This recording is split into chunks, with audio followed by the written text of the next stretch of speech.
So you can see it's pixelated. This isn't a great picture. I am going to, at this point, go down to our shapes tool, go to custom shapes, doing this very quickly.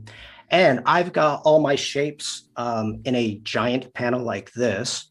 So I am looking for this plane right here. I'm going to hit enter. Our fill, I'm going to match this color here of the plane. I'm going to hit OK. And I'm going to hold shift and use the space bar. And just trying to get this lined up. Okay. Something like that. And why did it turn white? I don't know.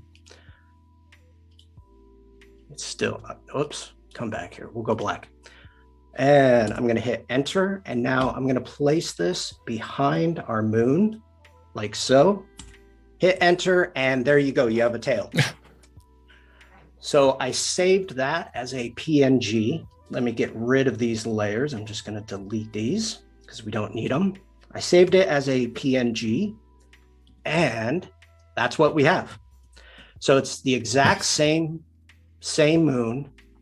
We have the jet stream. I was able to save a little bit of the edge here. And then I just used an airplane shape. And because, it's been a couple of years since I've been a pilot, so I wasn't sure how the tail looked. The fast Tony. I'm the new Tony Harmer. Okay, so that's how I did that very quickly. So we're going to keep going on. I'm going to drag in, hopefully.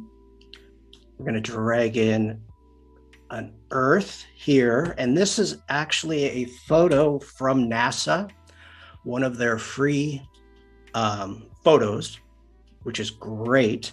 So if you're looking for any type of space photos, you can search, I think it's NASA, their website, or even the NASA Flickr site. Mm-hmm.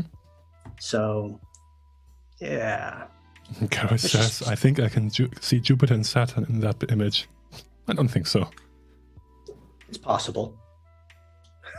And of course, the Earth, not to scale. Not yet. Not yet. Well, this is the funny thing, making a composite like this is you get to do anything you want. In reality, who is the plane? Is that a plane flying in front of the moon and it's silhouette like that because I'm going to be adding another light source? Or is that your own reflection being put? So there's questions that's supposed to kind of make you go, all right, this isn't real, which is, perfectly fine. And Catherine asks, Sean, can they be used for commercial uses? My photos? I think NASA's, I believe. I mean, they are public domain as far as I remember. So yeah. You may need to give credit. Don't know. Or maybe not.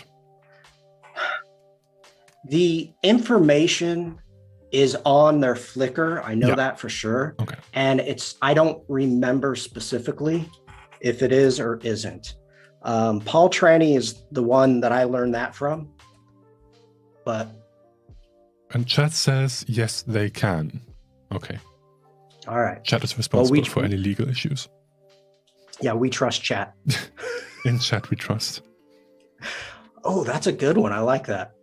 I may steal that one.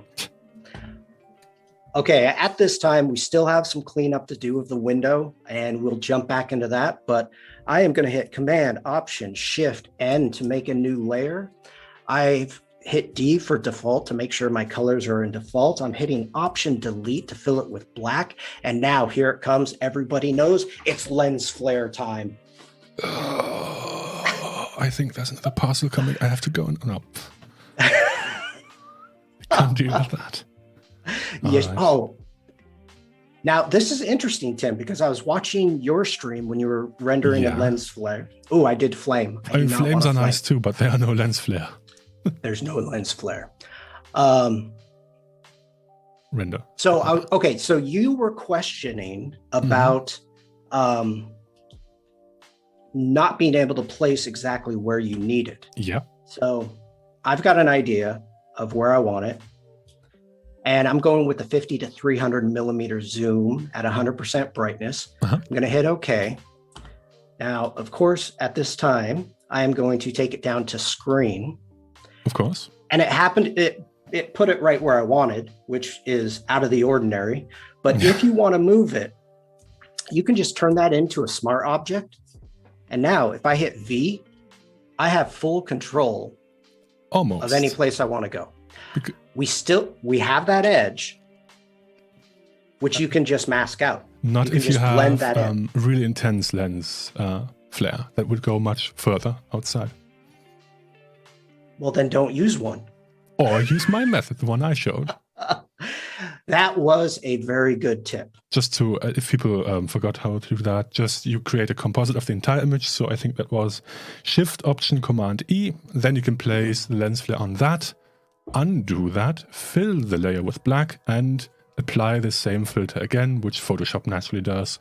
If you click on Filter and select the first entry, and then the same lens flare will be applied again to the same position. And there is also a secret way to do exact positioning of lens flares, where you can specify a pixel position of said lens flare. Didn't know that. I did not know that. But I unfortunately don't remember how to do that. So I will open Photoshop on my MacBook while you're continuing to work. And if I find out how to do it, I will let you know. Okay.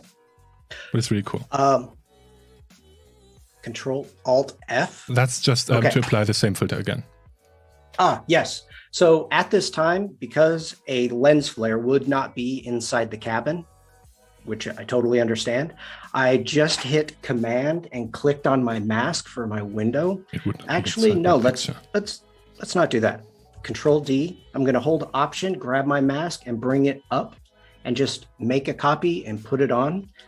I need to invert it. So Command I to invert. I got it. And now, oh, you got it. Go ahead. Open the lens flare filter. Well, just on any layer. Doesn't matter. On any layer? Yeah, just I'll make a new layer if you don't want to mess up this one. Yeah, let's go ahead and... Okay. Blank layer. Filter, lens flare. And now the layer is empty. Yes. You have to fill it with black first. Okay. Option delete. Filter, render, lens flare. Now, Option click on the image inside the lens flare dialog. There you are.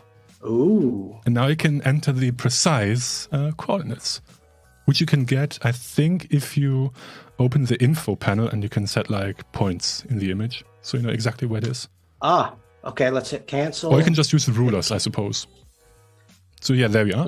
And you have the XY coordinates and you can remember exactly where they are. And then you can just type those in and you have a precise point for those very nice lens flares. That's a great tip. There we are. That's a great Gareth tip. says, ooh, I didn't know that. Take that. You're still learning on Adobe Live. Yeah. Okay. So one thing that I want to do is I want to take our planets and I want to group them. So I select all three of them by using the Shift. I'm going to hit Command G to group them. And we're just going to call this planets. And I am going to start naming my layers. So we can spend an hour doing that. Hey, layer 1 is a name too.